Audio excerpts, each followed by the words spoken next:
ഇന്ന് ഉച്ചയ്ക്ക് എന്ത് കറി വയ്ക്കുമെന്ന് ആലോചിച്ചിരുന്നപ്പോഴാണ് കഴിഞ്ഞ ദിവസം വീട്ടിൽ പോയപ്പോൾ അമ്മ തന്നു വിട്ട ചക്കക്കുരുവിനെയും മാങ്ങേനെയും കുറിച്ച് ഓർത്തത്. പിന്നെ ഒട്ടും സമയം കളയാനിരുന്നില്ല. വേഗം ചക്കക്കുരു എടുത്ത് ചുരണ്ടി വെച്ചു. ചുരണ്ടി വെച്ചിട്ടുള്ള ചക്കക്കുരു നീള കഷ്ണങ്ങളായിട്ടാണ് ഞാൻ മുറിച്ചെടുക്കുന്നത്. ഒരു ചക്കക്കുരു ഞാൻ ഏകദേശം ഒരു 4 കഷ്ണമാക്കിയിട്ട് മുറിച്ചെടുക്കും. 4 എന്നല്ല, ചക്കക്കുരുവിൻ്റെ സൈസ് അനുസരിച്ച് നമുക്ക് മുറിച്ചെടുക്കാവുന്നതാണ്. ചക്കക്കുരു മുറിച്ച് മാറ്റി വെച്ചതിന് ശേഷം അതിലേക്ക് ആവശ്യമുള്ള മാങ്ങയുടെ തൊലി ചെത്തി അത് മുറിച്ച് മാറ്റി വയ്ക്കുകയാണ്. മാങ്ങയുടെ തൊലി കറുത്തിരിക്കുന്നത് വേറെ ഒന്നും കൊണ്ടല്ല, വീട്ടിലെ ഫ്രിഡ്ജിൽ 2 ദിവസമായിട്ട് ഇരുന്ന മാങ്ങയാണ്.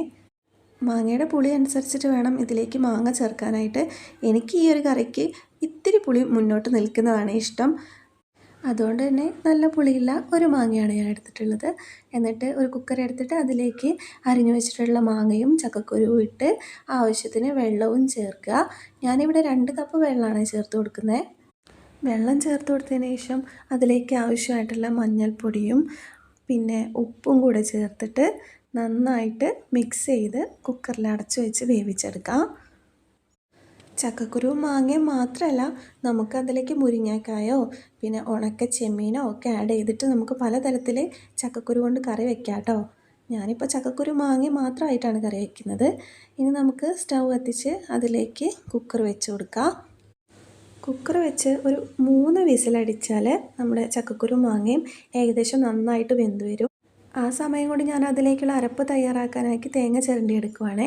തേങ്ങ ചിരണ്ടി എടുത്ത് അതിലേക്ക് ജീരകവും കാന്താരി മുളകാണ് ഞാൻ ചേർക്കുന്നത്. കാന്താരി മുളകും ചേർത്ത് 2 അല്ലി വെളുത്തുള്ളിയും കൂടെ ചേർത്ത് വെള്ളമൊഴിച്ച് നന്നായി പേസ്റ്റ് രൂപത്തിൽ അരച്ചെടുക്കുവാണ്. ജീരകത്തിൻ്റെ കാന്താരിയുടെ അളവ് നിങ്ങളുടെ ഇഷ്ടത്തിനനുസരിച്ച് നിങ്ങൾക്ക് ചേർക്കാവുന്നതാണ് കേട്ടോ. ഇതുപോലെ അരച്ചെടുക്കണം. അരപ്പ് തയ്യാറായപ്പോഴേക്കും നമ്മുടെ ചക്കക്കുരു മാങ്ങ ഇവിടെ നന്നായി വെന്ത് വന്നിട്ടുണ്ട്. ഇനി അതൊരു തവിയെടുത്ത് നന്നായി കുത്തി ഉടച്ചു കൊടുക്കുകയാണ്. ഉടച്ചു കൊടുത്തതിന് ശേഷം നമ്മൾ തയ്യാറാക്കി വെച്ചിട്ടുള്ള അരപ്പ് ചേർക്കുകയാണ്.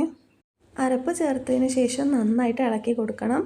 ഇളക്കി കൊടുത്ത് ഒന്ന് ചൂടായി വരുന്ന സമയം കൊണ്ട് നമുക്ക് അതിലേക്ക് കടുക് പൊട്ടിച്ച് ഒഴിക്കാം.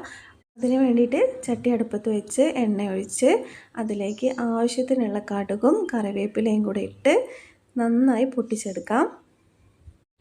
കടുക് പൊട്ടി കഴിഞ്ഞതിന് ശേഷം ആവശ്യത്തിനുള്ള കറിവേപ്പിലയും കൂടെ ചേർത്ത് നന്നായി മൂപ്പിച്ചെടുത്തതിന് ശേഷം കറിയിലേക്ക് ഒഴിച്ചു കൊടുക്കുക. ഇപ്പോൾ നമ്മുടെ അടിപൊളിയായിട്ടുള്ള ചക്കക്കുരു മാങ്ങയും കറി റെഡി ആയിട്ടുണ്ട്. നല്ല ടേസ്റ്റാണ്.